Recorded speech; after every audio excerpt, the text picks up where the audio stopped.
I want you to, for a moment, think about playing a game of Monopoly.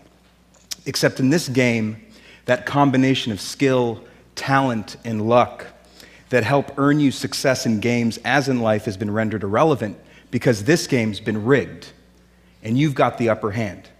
You've got more money, more opportunities to move around the board, and more access to resources. And as you think about that experience, I want you to ask yourself, how might that experience of being a privileged player in a rigged game change the way that you think about yourself and regard that other player? So we ran a study on the UC Berkeley campus to look at exactly that question. We brought in more than 100 pairs of strangers into the lab, and with the flip of a coin, randomly assigned one of the two to be a rich player in a rigged game. They got 2 times as much money. When they passed go, they collected twice the salary, and they got to roll both dice instead of one, so they got to move around the board a lot more. And over the course of 15 minutes, we watched through hidden cameras what happened. And what I want to do today for the first time is show you a little bit of what we saw. You're going to have to pardon the sound quality in some cases because, again, these were hidden cameras. So we've provided subtitles. How many 500s did you have? Just one. Are you serious? Yeah. I have 3. I don't know why they gave me so much. Okay, so it was quickly apparent to players that something was up.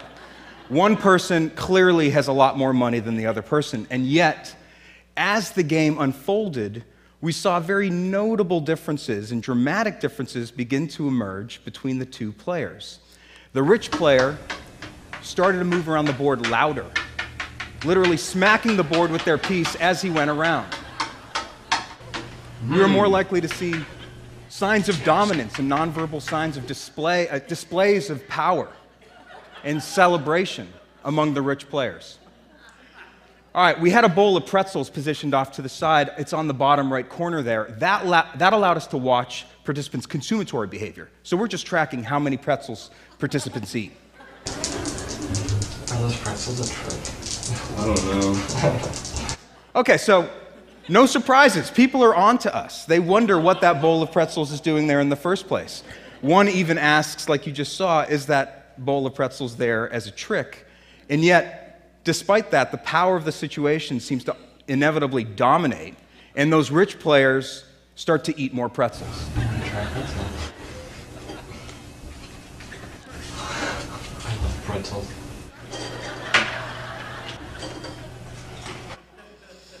And as the game went on, one of the really interesting and dramatic patterns that we observed begin to emerge was that the rich players actually started to become ruder toward the other person. Less and less sensitive to the plight of those poor players, and more demonstrative of their material success. More likely to showcase how well they're doing. I have some money. I have money for everything. You owe me $24. Lose all your money soon. I don't buy it. I mean, I have so much money. I have so much money, it takes me forever. I'm gonna buy out this whole board. You're gonna run out of money soon. I'm pretty much untouchable at this point. Okay, and here's what I think was really interesting, is that at the end of the 15 minutes, we asked the players to talk about their experience during the game. And when the rich players talked about why they'd inevitably won in this rigged game of Monopoly,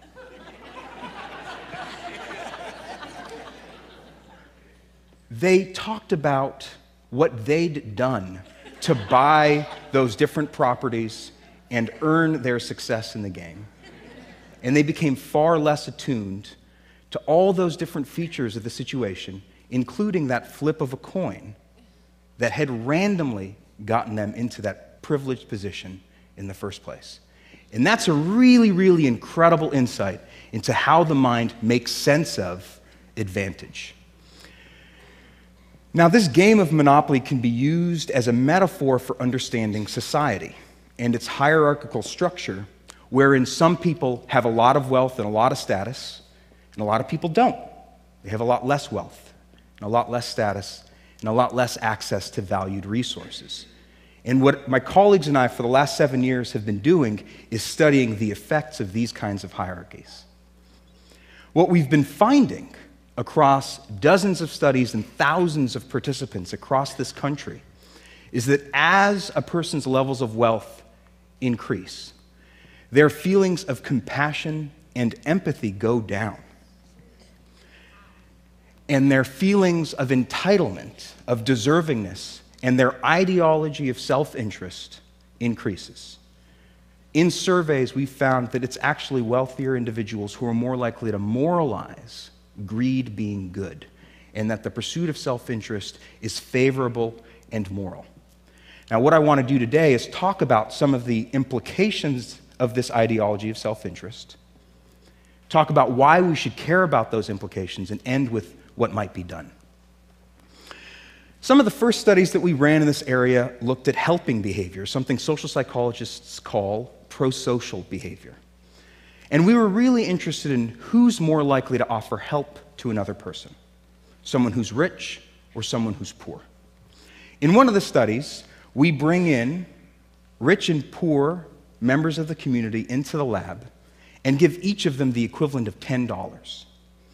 And we told the participants that they could keep these $10 for themselves, or they could share a portion of it, if they wanted to, with a stranger who's totally anonymous. They'll never meet that stranger, and the stranger will never meet them. And we just monitor how much people give. Individuals who made $25,000, sometimes under $15,000 a year, gave 44% more of their money to this stranger than did individuals making $150,000, $200,000 a year. We've had people play games to see who's more or less likely to cheat to increase their chances of winning a prize. In one of the games, we actually rigged a computer so that die rolls over a certain score were impossible. You couldn't get above 12 in this game. And yet, the richer you were, the more likely you were to cheat in this game to earn credits toward a $50 cash prize, sometimes by 3 to 4 times as much. We ran another study where we looked at whether people would be inclined to take candy from a jar of candy that we explicitly identified as being reserved for children, participating. I'm not kidding. I know it sounds like I'm making a joke. We explicitly told participants, this jar of candy is for children participating in a developmental lab nearby. They're in studies. This is for them. And we just monitored how much candy participants took. Participants who felt rich took 2 times as much candy as participants who felt poor. We've even studied cars, not just any cars, but whether drivers of different kinds of cars are more or less inclined to break the law. In one of these studies, we looked at whether drivers would stop for a pedestrian that we had posed waiting across at a crosswalk. Now, in California, as you all know, because I'm sure we all do this, it's the law to stop for a pedestrian who's waiting to cross. So here's an example of how we did it. That's our Confederate off to the left, posing as a pedestrian. He approaches as the red truck successfully stops. In typical California fashion, it's overtaken by the bus, who almost runs our pedestrian over. Now, here's an example of a more expensive car, a Prius, driving through, and a BMW doing the same. So we did this for hundreds of vehicles on several days, just tracking who stops and who doesn't. What we found was that as the expensiveness of a car increased, the driver's tendencies to break the law increased as well. None of the cars in our least expensive car category broke the law. Close to 50% of the cars in our most expensive vehicle category broke the law. We've run other studies finding that wealthier individuals are more likely to lie in negotiations, to endorse unethical behavior at work, like stealing cash from the cash register, taking bribes, lying to customers. Now, I don't mean to suggest that it's only wealthy people who show these patterns of behavior. Not at all. In fact, I think that we all, in our day-to-day, minute-by-minute lives, struggle with these competing motivations of when or if to put our own interests above the interests of other people. And that's understandable because the American dream is an idea in which we all have an equal opportunity to succeed and prosper as long as we apply ourselves and work hard. And a piece of that means that sometimes you need to put your own interests above the interests and well-being of other people around you. But what we're finding is that the wealthier you are, the more likely you are to pursue a vision of personal success, of achievement and accomplishment to the detriment of others around you. Here I've plotted for you the mean household income received by each fifth and top 5% of the population over the last 20 years. In 1993, the differences between the different quintiles of the population in terms of income are fairly egregious. It's not difficult to discern that there are differences.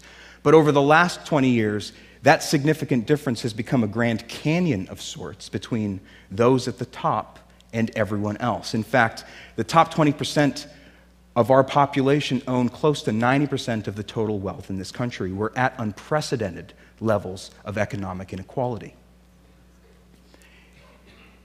What that means is that wealth is not only becoming increasingly concentrated in the hands of a select group of individuals, but the American dream is becoming increasingly unattainable for an increasing majority of us. And if it's the case, as we've been finding, that the wealthier you are, the more entitled you feel to that wealth, and the more likely you are to prioritize your own interests above the interests of other people and be willing to do things to serve that self-interest, well, then there's no reason to think that those patterns will change. In fact, there's every reason to think that they'll only get worse. And that's what it would look like if things just stayed the same at the same linear rate over the next 20 years. Now, inequality, economic inequality, is something we should all be concerned about, not just because of those at the bottom of the social hierarchy, but because individuals in groups with lots of economic inequality do worse. Not just the people at the bottom, everyone. There's a lot of really compelling research coming out from top labs all over the world showcasing the range of things that are undermined as economic inequality gets worse. Social mobility, things we really care about, physical health, social trust, all go down as inequality goes up. Similarly, negative things in social collectives and societies. Things like obesity and violence, imprisonment and punishment are exacerbated as economic inequality increases. Again, these are outcomes not just experienced by a few, but that resound across all strata of society. Even people at the top experience these outcomes. So, what do? This cascade of self-perpetuating, pernicious, negative effects could seem like something that's spun out of control, and there's nothing we can do about it. Certainly nothing we as individuals could do. But in fact, we've been finding in our own laboratory research that small psychological interventions, small changes to people's values, small nudges in certain directions can restore levels of egalitarianism and empathy. For instance, reminding people of the benefits of cooperation or the advantages of community cause wealthier individuals to be just as egalitarian as poor people. In one study, we had people watch a brief video, just 46 seconds long, about childhood poverty that served as a reminder of the needs of others in the world around them. And after watching that, we looked at how willing people were to offer up their own time to a stranger presented to them in the lab who was in distress. After watching this video, an hour later, rich people became just as generous of their own time to help out this other person, a stranger, as someone who's poor, suggesting that these differences are not innate or categorical, but are so malleable to slight changes in people's values and little nudges of compassion and bumps of empathy. And beyond the walls of our lab, we're even beginning to see signs of change in society. Bill Gates, one of our nation's wealthiest individuals, in his Harvard commencement speech, talked about the problem facing society of inequality as being the most daunting challenge. and talked about what must be done to combat it, saying, humanity's greatest advances are not in its discoveries, but in how those discoveries are applied to reduce inequity. And there's the Giving Pledge, in which more than 100 of our nation's wealthiest individuals are pledging half of their fortunes to charity. And there's the emergence of dozens of grassroots movements, like We Are the 1%, the Resource Generation, or Wealth for Common Good, in which the most privileged members of the population, members of the 1% and elsewhere, people who are wealthy, are using their own economic resources, adults and youth alike. That's what's most striking to me. Leveraging their own privilege, their own economic resources to combat inequality by advocating for social policies, changes in social values, and changes in people's behavior that work against their own economic interests, but that may ultimately restore the American dream. Thank you.